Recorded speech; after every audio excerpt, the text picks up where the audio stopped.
Një lojtar tjetër për të cilin do flasim sot është Nedim Bajrami, një futbollist profesionist shqiptar, i njohur për kreativitetin, shpejtësinë dhe aftësinë për të shënuar gola vendimtar. Ai luan kryesisht si mesfushor sulmues ose në krahët e sulmit dhe konsiderohet një nga lojtarët më teknik të kombëtarës son. Bajrami ka lindur më 28 shkurt 1999 në Zürich të Zvicrës, në një familje shqiptare, dhe u formua në Zvicër. Karrierën profesioniste e nisi te Grasshopper, ku debutoi me ekipin e parë në vitin 2017. Me Grasshopper, Nedim Bajrami zhvilloi rreth 70 ndeshje zyrtare dhe shënoi 9 gola, duke u dalluar si një talent i ri me perspektivë të madhe.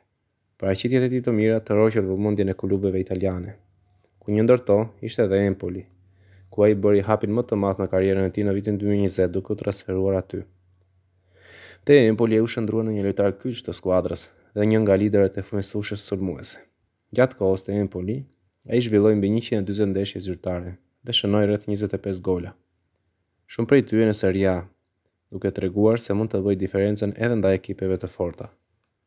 Fal paraqitjeve të qëndrueshme, në verën e vitit 2023, Nedim Bajrami u transferua te Sassuolo, ku luajti për një sezon.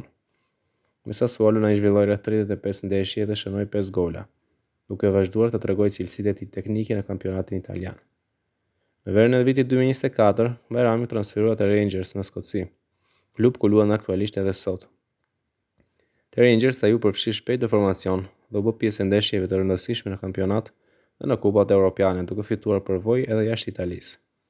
Në total, në karrierën e tij me klube, Nedim Bajrami ka luajtur mbi 250 ndeshje zyrtare dhe ka shënuar rreth 40 gola, shifra shumë të mira për një mesfushor sulmues.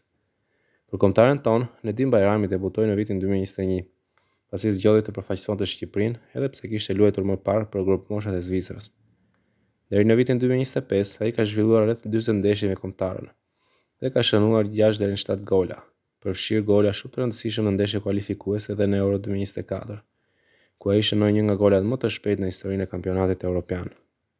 Stili i lojës së Nedim Bajramit karakterizohet nga fantazia, driblimi, goditjet nga distanca dhe vizioni i lojës. Ai është një lojtar që merr përgjegjësi në momentet vendimtare dhe shpesh bën diferencën me një veprim individual.